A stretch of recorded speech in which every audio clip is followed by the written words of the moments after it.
शेष में आज इस्तीफा देले बीजेडी सुप्रीमो नवीन पट्टनायक। 5 थर विजय हेला परे षष्ठ पाली रे हारिगले नवीन। सबुबले शपथ ग्रहण करुथिबा नवीन एबे 2024 निर्वाचन रे इस्तीफा देइछंती, जहाँ सहजरे अनेक नवीन प्रेमी को झटका देइछि। जेतेबेले इस्तीफा देउथिले सेतेबेले देखिबाकू मिलिथिला मुख्यमंत्री को मुहरे निराश आउ आखिरे असुमारी लुह।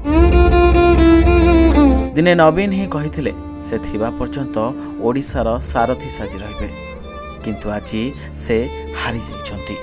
नवीन को पराजयर स्वाद चखाइछि बीजेपी। दर्शक बंधु अनेक लोक चाहुथिले नवीन पुनः मुख्यमंत्री हुंतु, किंतु ए कोन होइगला। ओडिशा बीजेडी आकाश रे बीजेपी बाजीमात कला एवं राज्य रे सरकार गठन करबाकू जाउछि।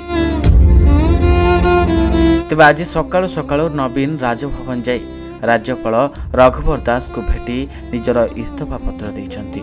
आउ निराश होई फेरी जाइछंती नवीन निवास को। ब्यूरो रिपोर्ट न्यूज 95 पुड़िया। देश विदेश रो कोण अनुकोण टेक्निक खबर देखंतु आम सह यूट्यूब, फेसबुक और इंस्टाग्राम रे आमको देखंतु। लाइक, शेयर और सब्सक्राइब करने को आद्यम भूलु।